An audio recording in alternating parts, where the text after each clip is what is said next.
Hey guys, in this video I want to talk about a couple things. About the Omniscience stacking, which is a new thing, about my auto Herald of Thunder build, and about the new triple damage stuff. So this is still work in progress build. I still need to replace many items, upgrade many. I'm still using Gold Rim.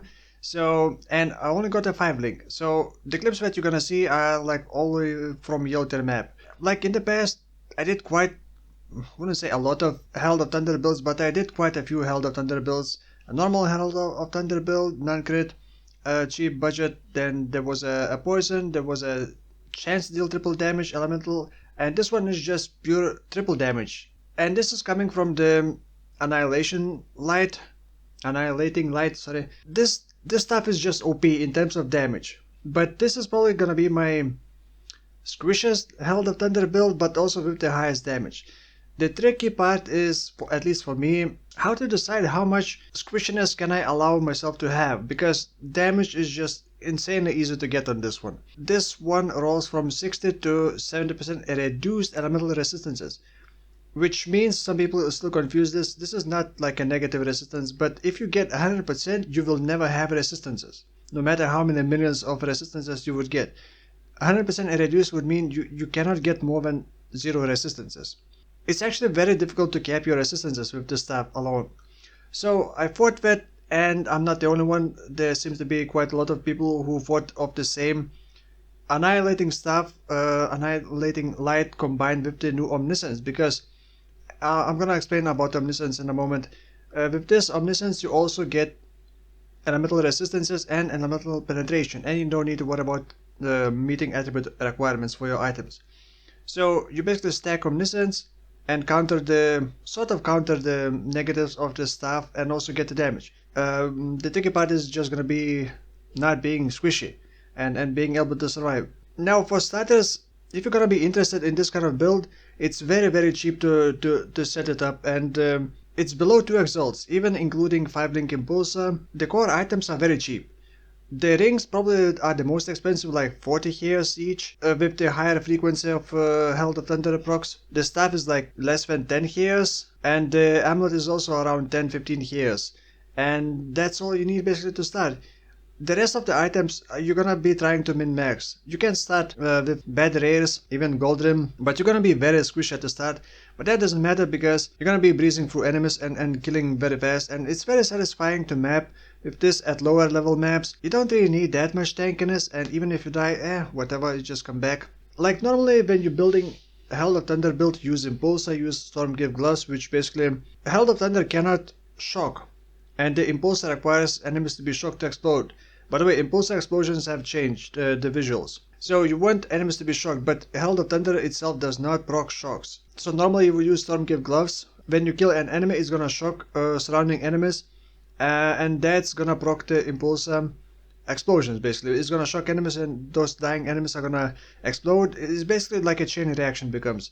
And it's very satisfying, but this time we can't allow those gloves because you're gonna need rare gloves with a lot of attributes.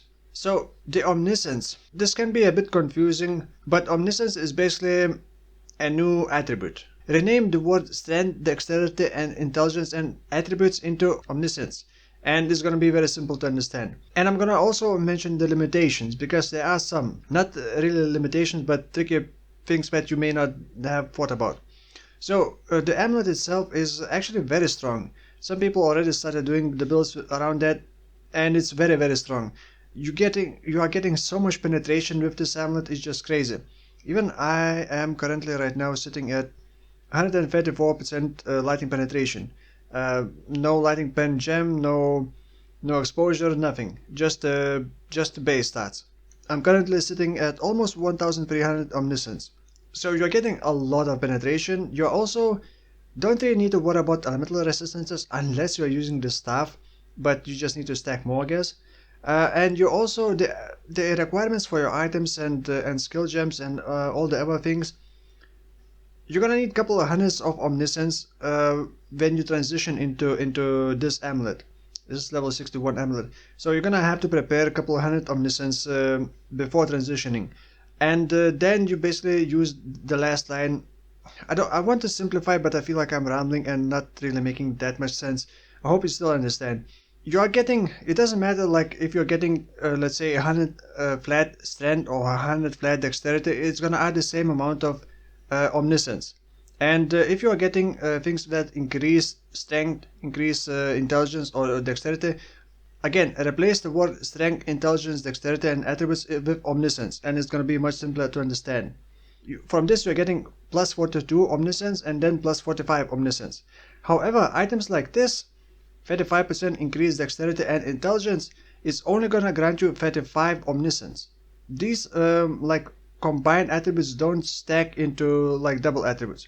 Percentage increased attributes is not gonna triple the omniscience. It's just, again, replace the attributes with omniscience word, and you're only gonna get like, let's say 10% increased attributes is only gonna give you 10% omniscience.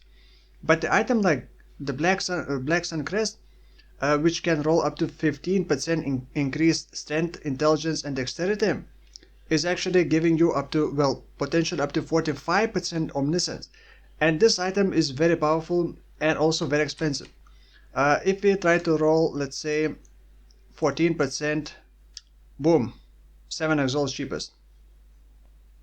You can buy a cheap one, but you don't really probably want a cheaper one. Even the cheaper one, the lower rolls, you can still pay quite a lot for it. So the Black Sun Crest is actually very expensive now and very valuable for this.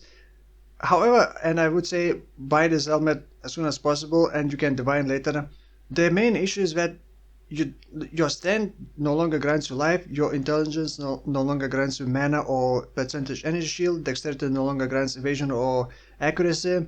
So getting enough life on this build is tricky. So I don't want to use Black Sun Crest because that would just give me damage and I would not have life. So the build is work in progress. I don't have a lot of things I don't want to mention yet, but I will include like a theoretical planned build, and it was difficult to even pass 4k HP. I'm trying to figure out how to get more HP without sacrificing too much because I want this big damage, and this is just like the bare minimum damage. You can get a lot more damage. I'm just still trying to get like HP. I could just go full damage and would easily reach 6 million without too much effort. Now, easier of course would be to just do the triple damage stuff and not do the omniscience stacking.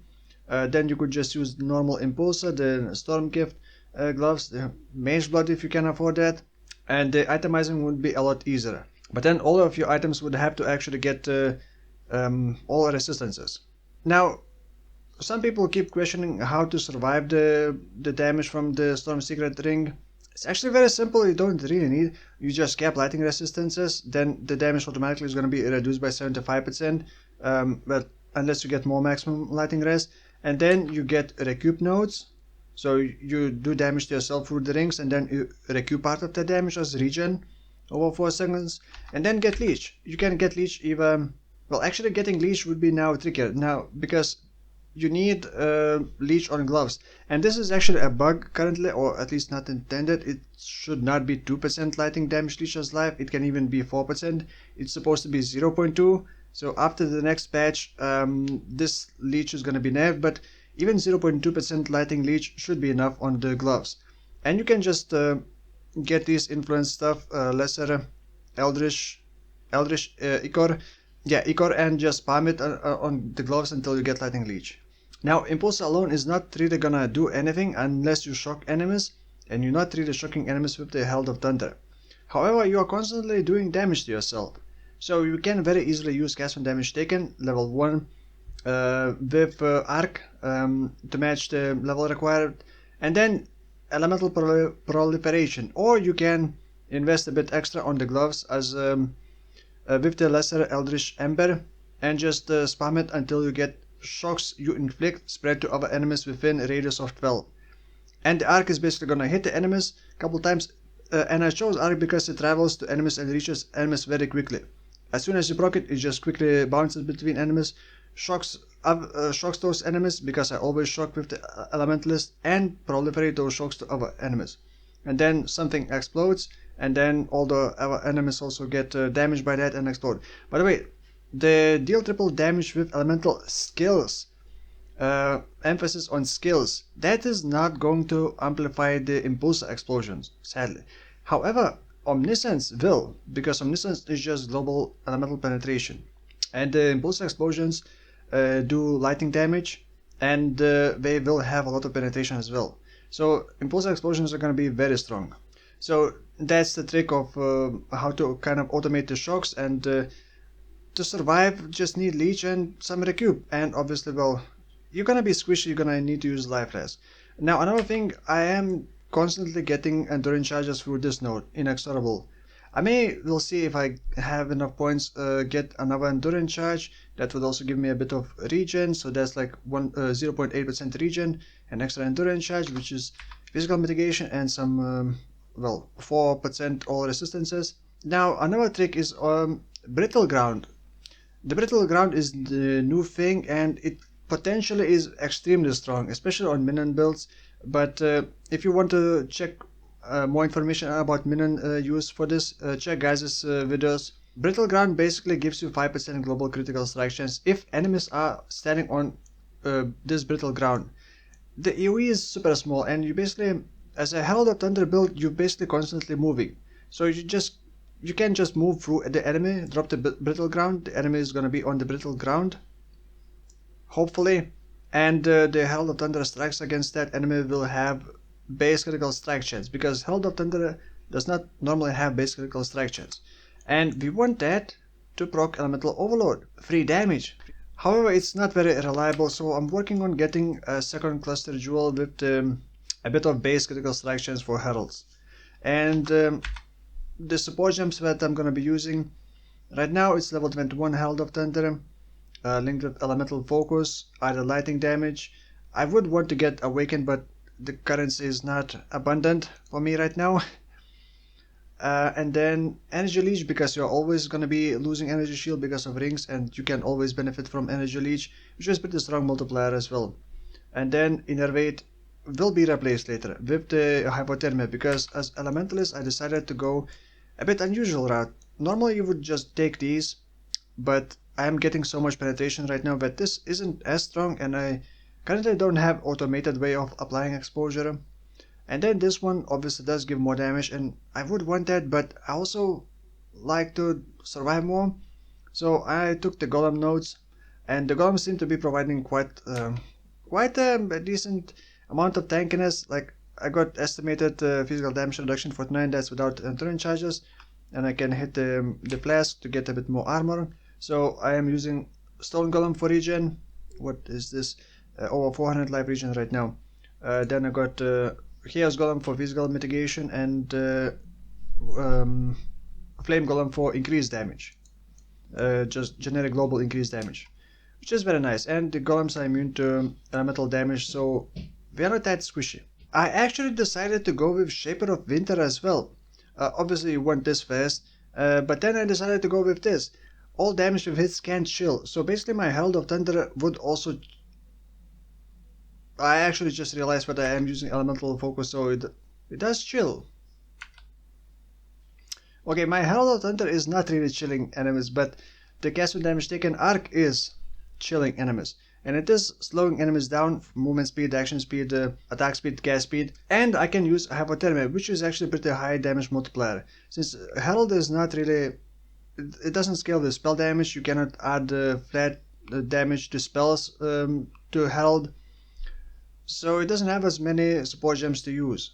So yeah, I don't want to make this video too long. I will make an updated video when I finish the build and just talk specifically only about the build. But for now I just wanted to talk about, well, three things: the build that I'm doing, then the Omniscience, and then the triple damage stuff. All of these are very good like combinations. It's just tricky to build around, and it's gonna be a squishy build, but map clear should be pretty smooth and pleasant to do. So yeah, for now, thank you for watching, and I'll see you in the next video. Bye bye.